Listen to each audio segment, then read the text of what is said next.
and welcome to the IPA State of Social Procurement webinar series and today's topic of discussion, which is on target impact. I'm Alison Carter, IPA's Social Impact Manager, and I'm very pleased to be co-hosting today's discussion with Managing Director of Tagai Management Consultants, Murray Saylor, in conversation with Professor Joe Barraket, who is a founding director of the Centre for Social Impact and also the lead for this State of Social Procurement research program. IPA is privileged to be launching this series during Indigenous Business Month and also to launch this series with participation of leaders in the social procurement ecosystem, so both from the research side and the practice side. So a very warm welcome to you, Murray and Joe. Murray, before I ask you to lead on the acknowledgement of country, I thought I'd also just share with everyone what to expect today. So we are recording.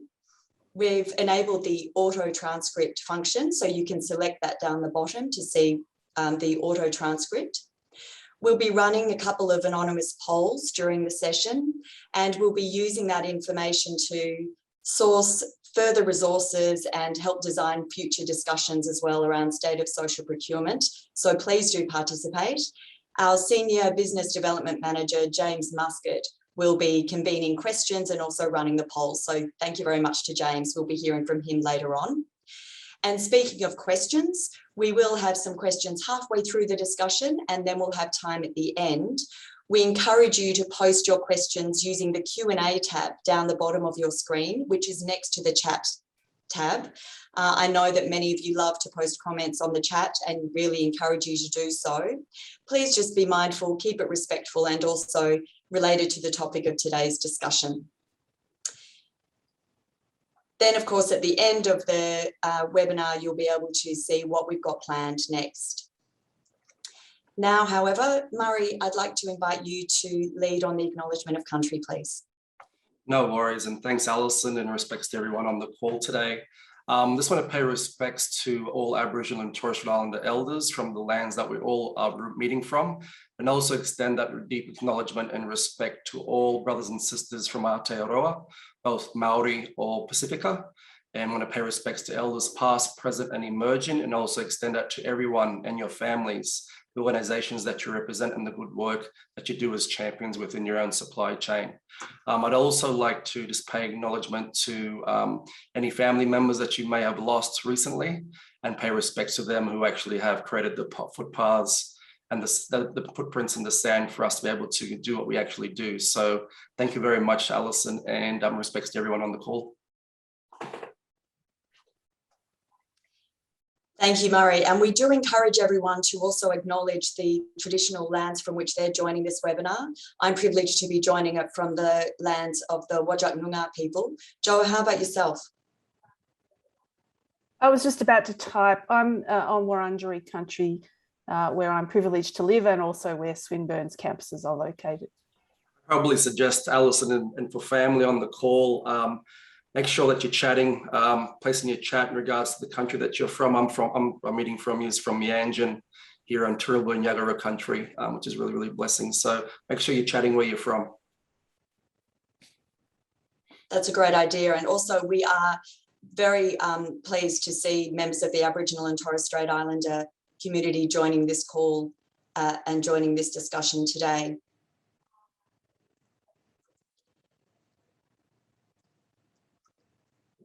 James, we probably have time to run our first poll now. We'd like to get a sense not only from the lands from which you're joining and where you're from, but also get a sense of where you are, what sector of social procurement space you're representing, if any.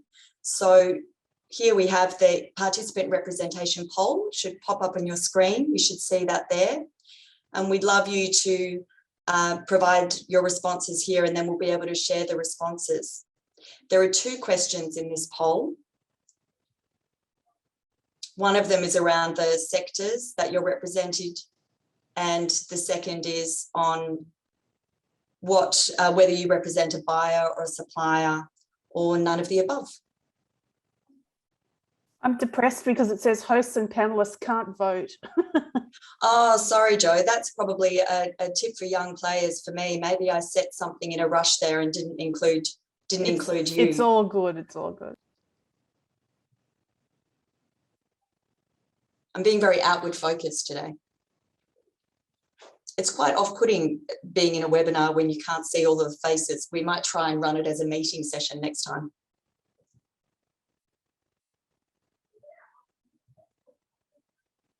So it's great to see those responses coming in.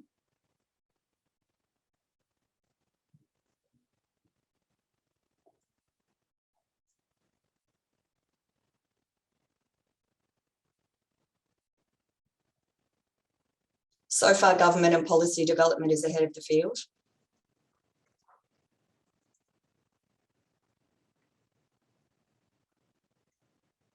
And also great to see the strong representation among buyers.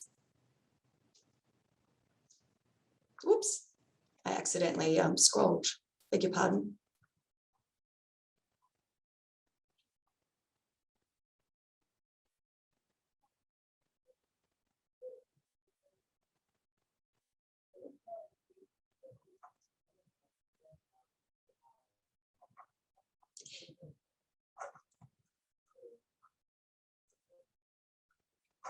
James, would you like to share the results?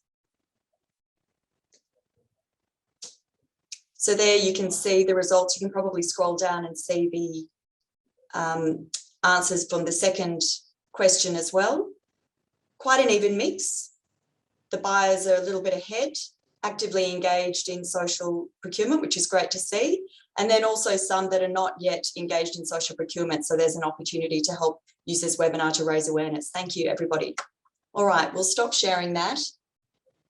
And now is an opportunity to, I guess, clarify what we mean by social procurement.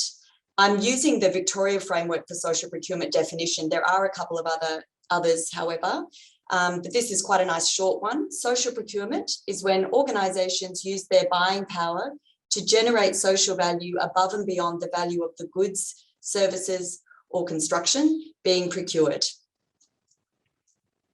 Now, you might be, I'm just going to close this poll. Has that poll window closed, everybody, from their screen? Because it's still showing on mine. There we are.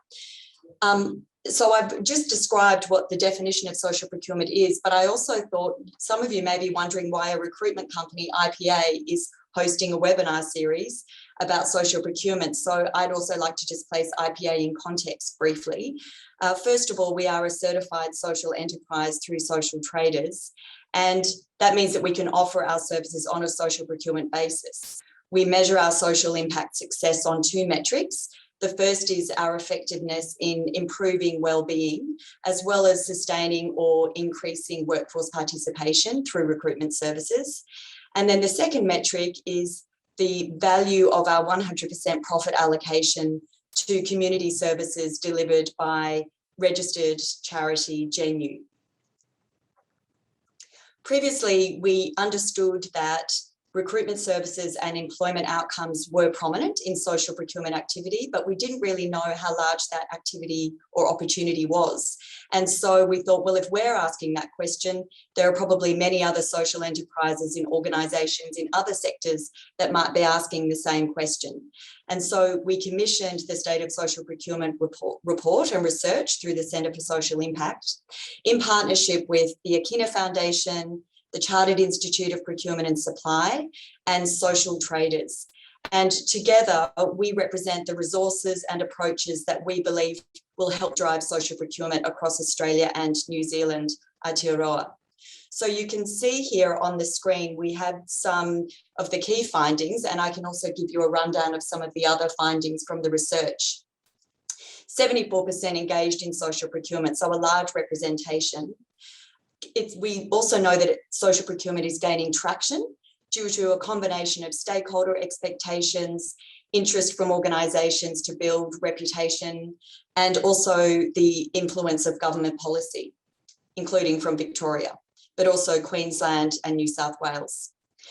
Among organisations that are not engaging in social procurement at the moment, Some of them cited a lack of knowledge about social procurement, so that's why we're having this webinar series to help raise awareness and build knowledge. And then also quite a few cited a perceived or actual lack of capacity among suppliers, as well as competing priorities for organisational development. Amongst those that were not socially procuring, 49% said that social procurement simply wasn't a priority. However, we do know that social procurement is occurring across all industries and across organisations of all sizes. And it's channeling business mainly to construction, cleaning and facilities management, and accommodation and food supply services. Among the outcomes that are mainly targeted through social procurement activity is employment and inclusion of disadvantaged people. And importantly, and Murray, this is where I have an opportunity to invite you to join the conversation. The research confirms that social procurement is being used as a lever to generate social value via Indigenous, Maori and Pacifica businesses. And so, Murray, I wonder if you can share some of your experiences. Perhaps we can talk first about the significance of the Indigenous economy and Indigenous Business Month, and then also share some experiences about social procurement within the larger social value context. Yeah, look, thanks a lot, Sister Alison. And once again, this respects to all brothers and sisters on the call. I mean, this month, October here in Australia, represents Indigenous Business Month. And this year, family and whānau, it's all focused around powering the economy. I think there's a word missing around that, considering around this idea around social procurement and the impact that our impact-led Indigenous businesses, First Nation businesses on both sides of the ditch are actually providing, and that is empowering the economy as well, Alison and Sister Jo. A lot of our social procurement, as we well know, I'm talking to the converted on the call. We're looking at procurement spend, we look at employment, we look at all the targets that align to a policy from a state or territory perspective.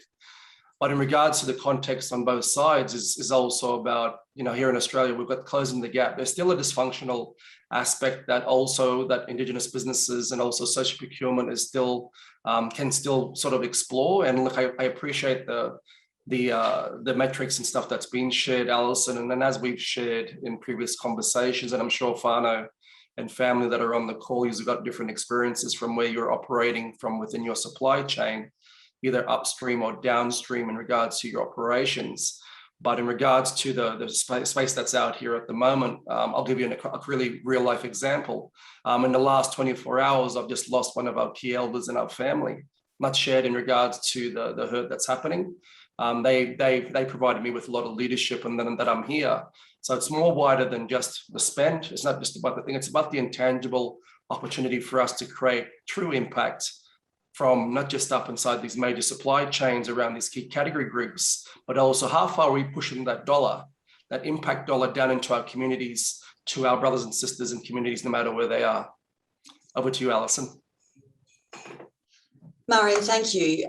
And there, I think something that's come through so strongly in what you've just shared now, and I am sorry for your loss, and also in our previous discussions has been the community, the power of networks, and that's such a great resource to be able to tap into. Jo, I'm wondering if that sparks any ideas for you. I'm just going to stop spotlighting Murray so that we can look at, see everybody on the call. I wonder if we can have a perspective from a value side or the organisational side now. So not so much focusing on the wider, but bringing back the focus to the organisation and what values and networks might be useful there for social procurement. We know here, I'm just going to resume sharing this screen, we know that the research found by far the most important factor in developing social procurement was organisational value systems. And that was interesting because it seemed to be over and above the compliance consideration to government regulations or even customer expectations. And I wonder if, Jo, do you have any comments expanding on what Murray has shared with us? Yes, so I also want to acknowledge my condolences to Murray and his family and community. because these, are real issues, and it's always challenging when you're doing webinars about numbers, facts and figures. We're talking about relationships and people, which Murray's just, said and illuminated. I think one thing as a social scientist is, the people who sought to do this survey were largely people who knew what social procurement was, and therefore probably had a positive view about it. And we're comfortable with the size of the sample and the diversity of organisations that responded, that there is some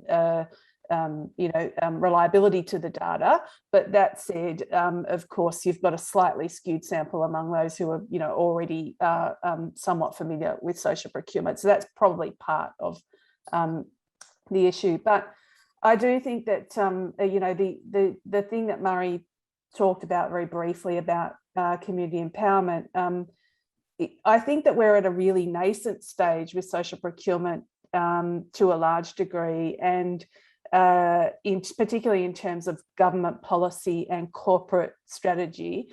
And, as Murray said, and as you've pointed out in the data, there's been a fair bit of focus on the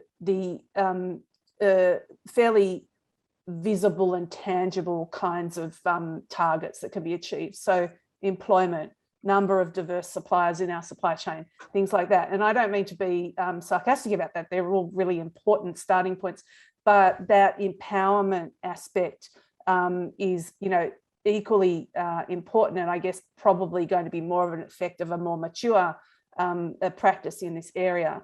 That said, we did ask in the survey, and you've got, as we've discussed this earlier today, I'm speaking words, not numbers, but for those of you who want to look at the report, empowerment of local communities was actually a relatively highly selected social goal for the organisations that were doing this work. And then on the relationship issue, I just want to pick up very briefly on the potential for what's now called co-production, although my Aboriginal colleagues point out to me that that Aboriginal communities have been doing this for 40,000 years, and we don't need new language for it. But it is interesting to see that in some organisations, and also in some local government settings in particular, there's been an approach to co-producing with the community the kinds of social procurement targets that organisations are seeking to achieve, and that governments are seeking to achieve. And there's an example of that from Birmingham City Council, who did a sort of co-production process with their citizens in order to prioritise which types of social goals they would try to achieve through their social procurement activity. And I think that is really quite an interesting approach. It's not appropriate in every setting. When you're doing routine procurement, there's many other ways to set those targets, but it is, I think, a really interesting one, particularly for governments who are trying to engage with citizens and communities. Anyone who's trying to engage with diverse communities who frankly have deep expertise in doing co-production, and also for corporations that are establishing their social license to operate with different communities. I'll stop waffling now. I think, Joe, if I can just add to that, Alison, just to, and I love what you've shared. I think also the other piece is that, and I know we're going to go into further conversation, but I know we sort of created a really nice yarning circle here to have a bit of a chat. I think the other consideration on reflection on what you're sharing, Sister Joe, is also the aspect of social procurement becoming a generic driver, in the sense of the data and the stuff that drives this. And obviously the report says X, Y, and Z. Now there's a deep dive, mainly with mature supply chains, and it's is around going, it's a really rich piece, because the information is also useful for our diversity sectors, including our Indigenous, our First Nation brothers and sisters.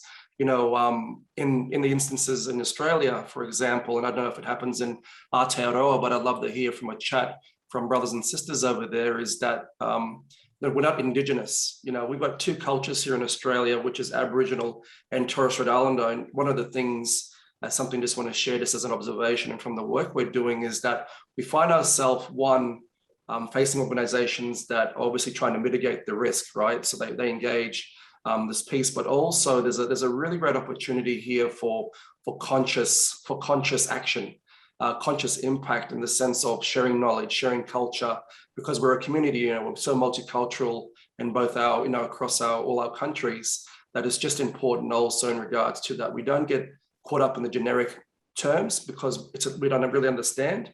But now what we're finding, mainly when we're starting to encourage and reinvigorate Indigenous to Indigenous trade between both our countries, what we've been finding is, let's start really using this as a platform to be able to, one, understand the cultures and the tribes that we're working with in the language groups, but also vice versa. It's also information that help inform some communities and some individuals that are disconnected culturally with their own culture, with their own tribal groups as well. And I'll leave it there, my sisters. Murray, I think that's a really useful insight, because obviously the focus of having these webinar discussions is to dig deeper and look behind the numbers. And when we're talking about spend targets, you can become very focused on the target rather than thinking about what's really going to sustain social value that it might generate. And I think when we'd had a previous discussion, you also talked about how you do prompt your clients, if they're talking about social procurement or procurement outcomes, the question of why. And maybe that illustrates the importance of organisational values and aligning social procurement tactics, such as spend targets in areas of outcomes, to really start from that question of why. Can you explain that a little bit more? How do you really try to evoke that focus from clients? The one word that I hear from a lot of our clients, and I'm sure the brothers and sisters share about, is the word value, Sister Alison. What's the value to us to actually go and undertake this particular piece? And it aligns really quite nicely to the why. And what we see in regards to it, and people have different, policy.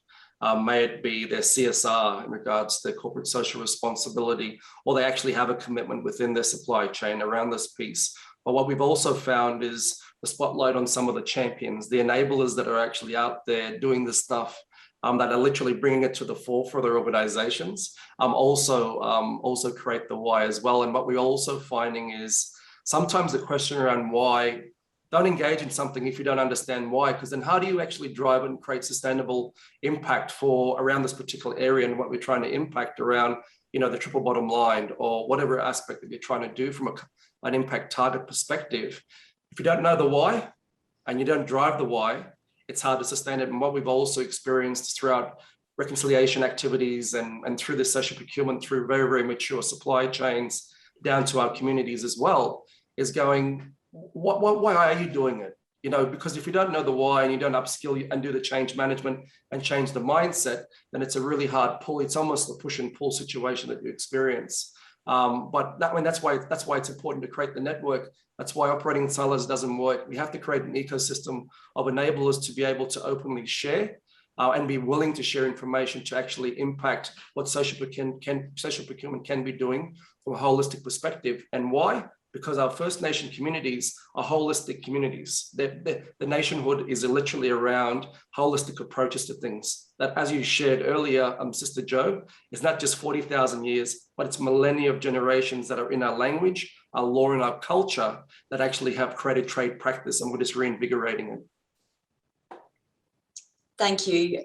And there, I think the message for me that I'm gleaning is social procurement is growing, and that's encouraging. It's on the rise, but there's a lot more that we could be doing as social procurement professionals or within the ecosystem to leverage the power of those networks and experience from amongst the Indigenous Maori and Pacifica, or Australian and Torres Strait Islander Maori and Pacifica communities. I'm sure that this has prompted some comments and questions. So we do have an opportunity now to ask some questions, and based on that, I've also got some principles there around this first part of our discussion. Start with the why, lead on inclusion and foster relationships, and that means between the buyers and the suppliers, and really gleaning the knowledge that comes from those relationships rather than transaction. I would add to that, building on what Murray said and what Sean put in the chat, it's about valuing those diverse knowledges so that it's seen as, generative mutual exchange of expertise, of work, etc. And I think that's really, really important, because and it's not a criticism of governments. It's the very structure of our mainstream society is to have a sort of a top-down approach. But I think that's one of the things that we're hearing in a number of research projects that we're working on at the moment from Aboriginal and Torres Strait Islander businesses, as well as social enterprises and disability enterprises, is we've got huge expertise to share around how you generate social impact, and it's really hard work. And we actually need to be looking at that sort of reciprocity in the supply chains, rather than being seen as, oh, you're doing a favour for us by giving us a deal. Thanks, Jo. James, how are we going with questions there? Are there some that you would like to share now that we can have the panel answer? Yeah, absolutely. We do have a question. Before I ask it, Alison, would you mind just flicking to the next slide so that we can see the three key concepts? Because I think it's showing the previous slide. I've noticed something a little bit funny come up on my screen. So when you say the three key concepts, James, I'm not sure, because I've got so there is something a little bit funny with my slides. I beg your pardon. I might just try and do a new share. That's okay. I seem to have lost control of my slide controls while we were talking. I noticed something funny came up. So let me try again. Yeah, sure. And in the meantime, I can mention what they are. So the three concepts so far are start with why, lead on inclusion, and foster relationships. Thank you. That's okay. And we do have a question from Kahurangi Malcolm. What's the most innovative procurement approach you have seen to engage and procure from Indigenous businesses? From Indigenous businesses, is that what you're sharing, James? If you don't mind, Sister Jo, I'll jump in there if that's okay. Oh, you do it, Murray. Yeah, so in regards to, there's two key approaches. One is about what Sister Alison and Sister Jo have shared, and I think we're all sort of on the same page here, and that is about the importance about relationship, right? Sometimes procurement professionals, it's a bit of a hit and miss with some around the skills of being able to manage your supplier relationship management, both externally and internally. The importance of Indigenous-led practice, that is culturally appropriate, because why that's important is obviously when you're dealing with and that's with the diversity group overall, no matter what demographic or a psychocentric type of approaches you want to do, you want to actually have relevant categories leading in regards to leading that particular space. And then the other piece in regards to, back to the question around the Indigenous engagement space, is that it's literally talking on their type of level, right? It's literally on the ground. When we do business with brothers and sisters, the background behind me is a Torres Strait. I'm sitting under coconut trees and out in the middle of nowhere, sometimes on a dinghy too, family I share in jest. But and I had a conversation with both our sisters, Alison and Jo, literally from the Torres Strait up in TI. And then the third piece I want to share before I pass it over to my sisters is making sure that when you actually create a position within your supply chain that is an Indigenous lead or First Nation or Maori or Pacifica lead, make sure that it's not a coordination type role, because you can't create change by doing that. It needs to be have some leadership or management responsibility to be able to engage, because sometimes when we're on a project level or strategically when we're developing policy, it's a hard push in a supply chain. By giving some leverage and some responsibility, it does two things. One is it respects what you're trying to do from a development perspective around impact in your supply chain. And two, you're able to create more progress and more efficiency by having a position that's able to move and ebb and flow within the executive all the way down to up to your projects in the coalface. Sister Jo? So I'm not going to speak to this from a position of experience, because that's your job, Murray. But I would say two things. One is, it's not a direct answer about an example of innovation, but where I've seen more positive outcomes for businesses and their communities is where there's a degree of cultural competence in the organisation that's procuring, and related to that, there's a commitment to cultural safety. So I think that going to what you just talked about, Murray, in relation to the function and responsibility levels of people who are driving this in organisations. The other thing that I hear from some of the people in those positions in my work is I'm only one, and let's actually, if we're going to decolonize the system, let's be more broadly committed to that and make sure that we have, multiple people from Aboriginal, Torres Strait Islander, Maori and Pacifica backgrounds, and recognise that their jobs are not always just about being the person who holds the responsibility and the emotional and organisational load for the indigeneity, if you like, but we're actually working to build the workforce profile to make it more diverse. And I mean, that then also goes to other areas. So I'm a person with disability, and it's also an issue that comes up in the disability community. The way you get good practice, and I know I'm speaking to the converted a bit, is by respecting and having the people who are typically seen as the other in the organisation. And that's where you get innovation, I think. So leadership is important there, and visibility, but obviously with depth and substance, so that there's that exchange within an organisation. It's interesting what you were saying there also reminded me of, if we're speaking about spend targets and implementation of contracts as well, where we do see many small benefit suppliers taking on increased risk, that the risk tends to get passed down, and that normally the PRISM or the decision tools are framed around managing risk or mitigating risk rather than generating value, and perhaps that's an opportunity to shift that slightly. However, that means a lot more, as you mentioned, Joe, it's a lot more resource intensive, and it takes a lot more time, and it means really engaging with people. I'm wondering, James, we've probably got time for one more question, if you have one there. And I thought I'd also just mention that I have completely lost my ability to share, or I've kind of lost control really of the graphics. So, so here we are, although I can see, Mr. Muscat, that you are in the slideshow. And so if you do have an opportunity to share the slides from your side, go right ahead, because they are great graphics. No problem. Let me go ahead and share the presentation again. Gosh, you'll be doing all of the logistics. Yeah, let's try it. No problem. So let me do that now. Thank you.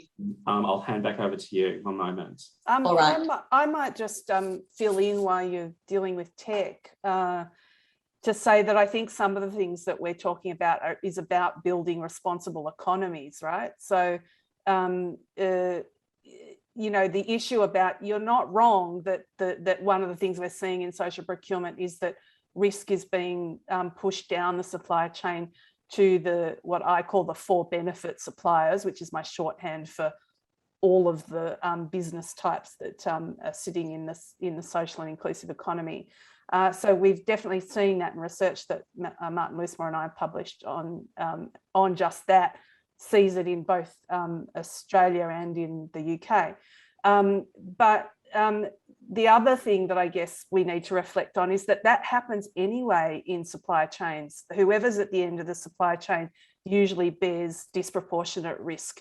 And so in a way, social procurement, without doing that usual thing of wanting to solve all the problems of the world through one mechanism, it's opening our eyes to some of the weaknesses of what I would call an irresponsible economy. And we need to address that across the board. So, even if it's small providers rather than, for example, a social enterprise or an Aboriginal owned business, the risk mitigation stuff's challenging in procurement and supply chains generally. Thanks, Joe. There's a good question that's come through the chat there, sisters, from family, from the whānau, in regards to obviously the New Zealand public sector aspects. And there's a question there, if you have a look, just for a reflection.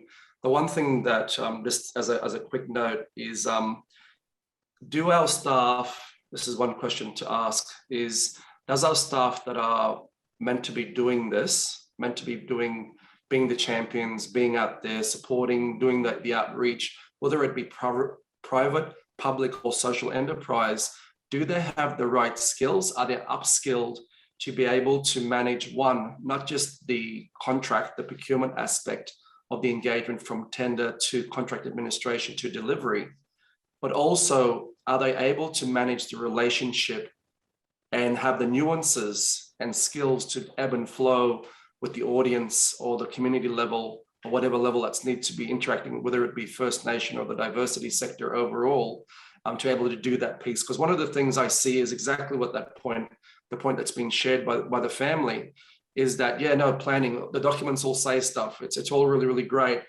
But in regards to the focus and the intent, that also has to be driven by our team members, our leaders on the ground. And sometimes what we find is the intent is really great around the policy and processes that are in place. The evaluation, the weighting's all really great. Sometimes what we seem to fall down is, and back to what Sister Jo around reciprocity, is both sides of the fence have to have relevant skills to be able to, so from a supplier's side, they have to understand the communication to ethically deal with the buyer. And obviously the buyer also has to, from an external perspective, has to understand cultural competency, has to understand what culturally safety means, but also more importantly, have the skills to be able to not just deal from a business perspective, but also from a human perspective around their emotional intelligence. Yeah, totally agree. And that's a real convening skill set that's required there. And I mean, I imagine it's fairly challenging or perhaps even daunting to consider all of those factors. But I guess that goes back to your point, Jo, about social procurement being one lever and understanding then having decision-making tools that are transparent and having the leadership that supports those processes is so important, backed by other opportunities to build cultural awareness and feel that you're able to facilitate relationships confidently.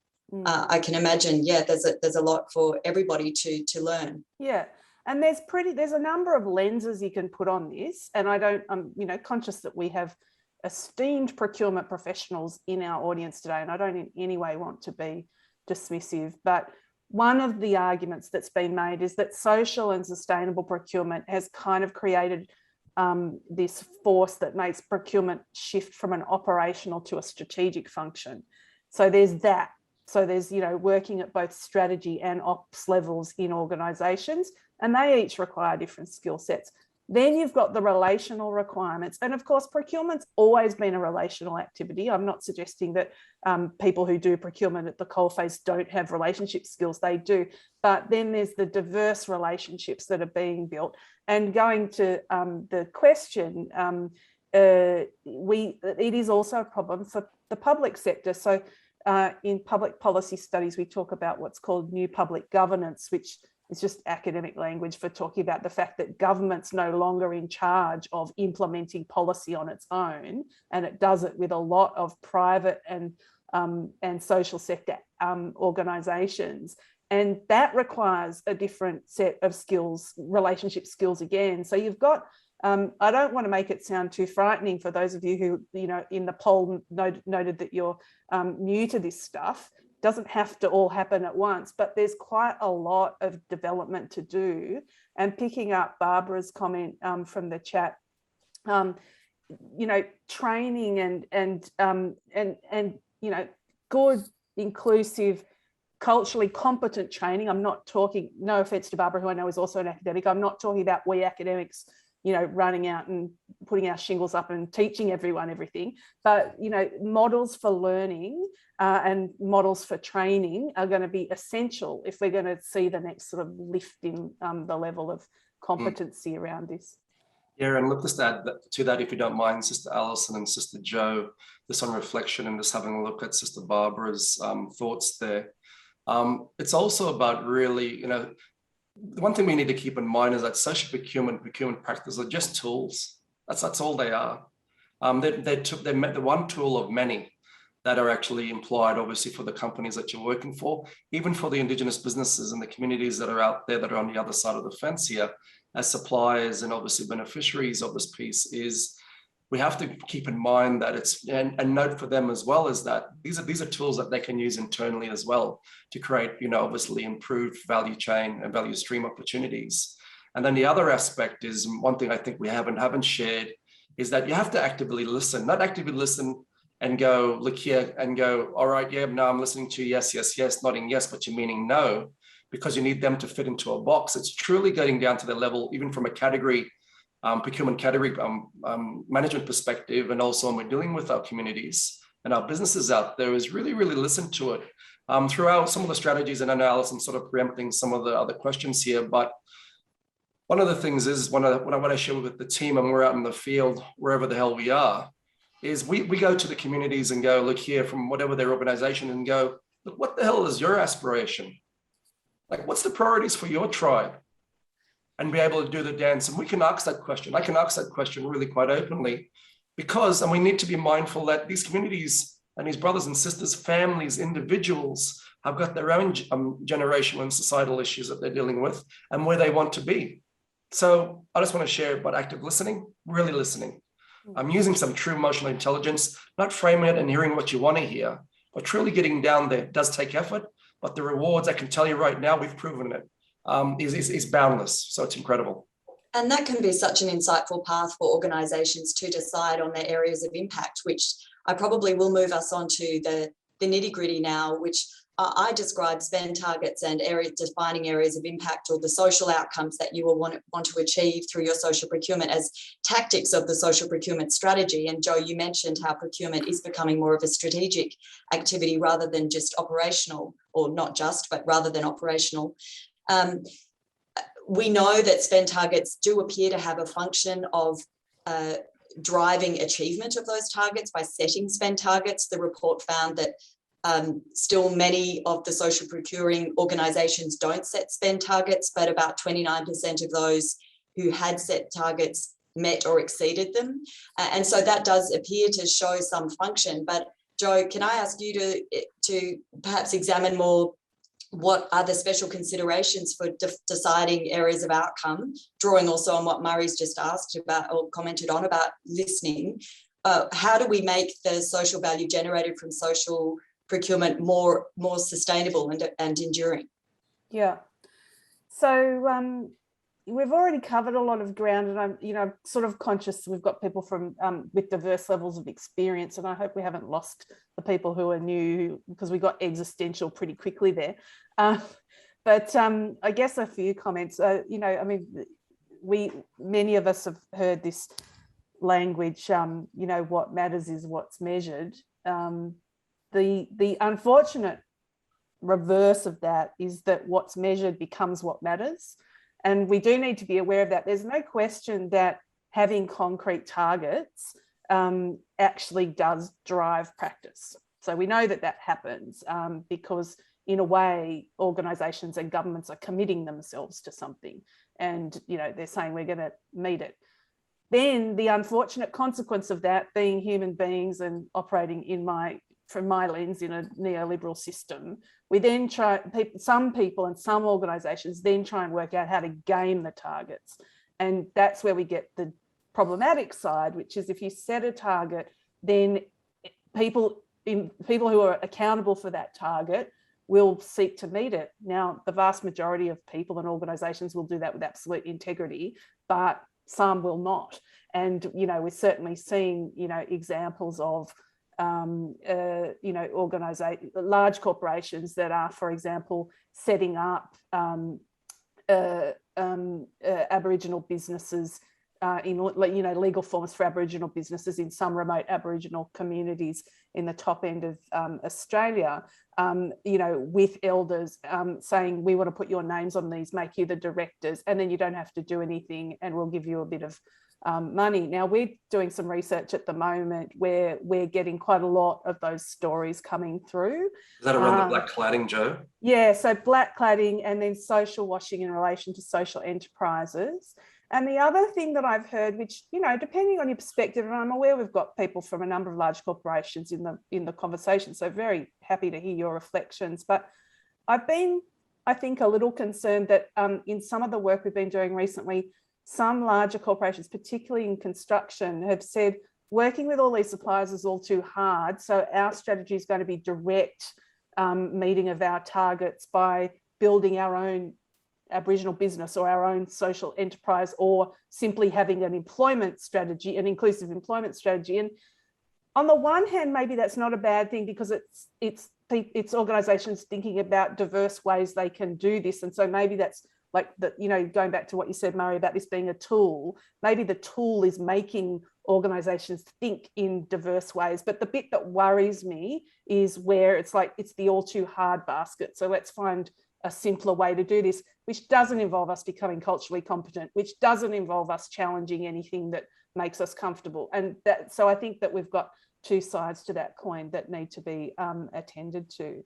We do have an opportunity to get a sense of which members of the among participants have set areas of impact already through their social procurement. James, I'm wondering if you can share that poll. I will just be completely honest, I can't see anything, so I don't know what's being shared. Or Alison, we can see if you can confirm that you can share that poll, James, that might be useful. And I think, though, it might be really valuable for everyone to understand that if we presume that social values are informing social procurement approaches, noting, of course, the risk of blackcladding, et cetera, and social washing, what are some of the frameworks that we can put into practice to help build transparent decision-making that engenders trust and actually does meet those requirements that, Joe, you've just mentioned there that you're concerned about? So perhaps while we're also running this poll, we can also just canvass some of those frameworks that are useful. I mean, I know from a social impact practitioner's perspective, I'm trying to map IPA's social impact framework, not only from the core business and the impacts that we're seeking to generate, but I'm also very mindful of what the organisations who may be procuring our services, what their corporate responsibility focuses are. And so I refer to, for example, the Sustainable Development Goals, which are gaining prominence amongst, you know, larger companies, of course, but perhaps there are other useful resources and frameworks as well. Joe, the Outcomes Tree was launched by the Centre for Social Impact yesterday for community services with really good areas of outcome. And then, of course, Murray's also mentioned actually asking the communities where you're operating, what are your important areas of impact that you're seeking to achieve. Yeah. So it's kind of like measuring up the materiality assessment that an organisation might take for their corporate responsibility with listening and reciprocity. Yeah. Murray, do you have any comments on frameworks you found useful? The big piece, I suppose, if I can just put another lens on it, if you don't mind, family, is back to my initial comment, is that social procurement is not about spend, it's not just about spend. It's just not about employment targets. It's just not about those particular pieces. And this sort of ties back into the framework piece. From a First Nation perspective, and once again, it's just a brother here, a bala, you know, whānau here, who's talking from lived experience. And for me, the reason why I'm so passionate about what I do and what I'm doing, and that ties back to the framework piece, is I'm coming from a decolonized thinking perspective. I've got abundance thinking. I know whānau was sharing that around it, is going, look here, this is what tomorrow, these are the skills that we need. We can use our culture to inform the westernized business acumen and procurement practice to create change. But the one thing I want to share, going back to the start of the conversation around the idea of powering and empowering the economy as part of the Indigenous Business Month, and back to my point I want to share around frameworks, is it's a way for us to keep our First Nation brothers and sisters, a way to be able to go, for ones that are disconnected, this is a way for us to reinvigorate language, culture, the phonetics, the language, to know that you are actually important. And that doesn't go for our First Nation people, but our diversity sector, when we're using these particular tools. And back to the idea of framework, when you complicate a framework, it becomes less effective, right? It doesn't become real. Because people have different, as turnover of staff happens, the framework will change and ebb and flow because different leaders and different professionals will come into that particular role with a different lens. It's also important to understand around frameworks, it needs to evolve with that, is my basic point. But also keep in mind that whatever framework you're utilizing, whether it be from a theoretical perspective or what is working for you on the ground in your job, there is no right and wrong answer. As long as you're making an effort and it's coming from a real place and you are trying to do good, this is subjective. This stuff is subjective. There's the theory tries to inform the fact, but everyone knows, and I know a lot of the people that are on the call today, one of the challenges we have is there is no set data methodology for us to get really consistent data around this piece because there is so many variables. And I'll leave it there, my sister Alison. Thanks, Murray. And I'd love to hear from participants whether there are particular frameworks that you found useful for measuring social procurement outcomes. And I know that that's a topic we're going to be covering, building capacity amongst both social enterprises and buyers for benefit suppliers and buyers to align on social outcomes and understand that. And Murray, it's funny what you're saying there around language. I mean, this is not relating to cultural language, but yesterday I was having a focus group discussion and we were talking, I used the word professional workers, and we had a very long discussion about what professional might mean. And, you know, words like white collar, blue collar, professional, we really had to define what we were talking about there before we could even start to map what the outcomes might look like for candidates coming into different roles. So yeah, it can be very confusing. Just mindful of the Yeah, sorry. How do you put a PhD, for example, from an employment perspective? So this is on the ground thinking here. And they go, yep, there's employment target. We're getting people to go through vocational education. There's some that are going through tertiary education. The one thing that we find sometimes we fail to do when we're doing this work around, and it's just a general comment I want to share that we seem to be finding as well, is that when we start to put pigeonholes, we affect the barrier within the mindset. We affect the barrier on how effective that we can be using these tools. And what it actually does is the idea of good also changes form. That's what I just wanted to share, because one of the examples is, how do you actually place a qualification? For example, we did some stuff with Charles Darwin University, which was wonderful, and go, look here, how do you value that traditional knowledge from a brother and sister or an elder on country who are actually teaching your lecturers how to do their job? And they don't have the qualification, so they can't be, and they don't fit the paradigm of the ethics standards. They don't fit the paradigm of a research project because they don't have the right letters beside their name. But they're more dynamic social procurement experts and enablers than I can ever be. Yeah. So sorry, I'm sharing from heart here because it's a challenge in regards to that we tend to discredit because we get so caught up in these barriers, the mindset. Social procurement is not a mindset. Social procurement is a way of life. I am hearing you, and I'm also thinking about your earlier comments about it being a tool. And it's funny because, you know, I'm a director of a Centre for Social Impact, so you'd think I'd be really obsessed with measuring social impact. But those of you who know me well know that I think I reckon communicating social impact is much more important than measuring it. And anyone who doesn't think that numbers are a form of storytelling doesn't know anything about numbers. So, you know, it's true. But that said, you know, when you're starting from scratch, when you've got to, you know, persuade inside an organisation or inside a government that speaks that particular language and those, you know, values those particular stories, I do think that there, you know, is some value in having some targets. But I absolutely agree with you, Murray, about the complexity and nuance and the potential to cut out all the great value that is being produced or could be produced if we privilege one kind of knowledge over another kind of knowledge. In terms of frameworks and tools, it's the biggest nut to crack, you know, and in the social procurement space right now, you know, I'd be interested to hear from anyone who's on the call, but there seems to be a bit of a tendency towards, you know, spend, as you said, Murray, but also let's monetize social value. So let's come up with the economic version or the dollar version of this, you know, so we did this and it produced X dollars worth of social value. Now, I personally am not a fan of that. And what we hear in research we're doing with people who work actively in this space is what they're really interested in is what happens next. So even though they're using these, this is a particular research project I'm working on, where people say they're using these tools because that they need them to convince their clients, to convince policymakers, to convince their you know, tier one suppliers if they're subcontractors, etc. So they're using them. But for those who are really interested in the space, they want to know what happened after that person was employed, or after that piece of cultural knowledge was shared. You know, because impact doesn't happen through a deal. Impact happens over you know, a long time. And from my with lots of effort. From my you know, I'm a brown fella. From my brown fella perspective, you know, it happens over 10 to 20 to 30 years. Obviously, there's obviously much longer horizons through which impact happens as well.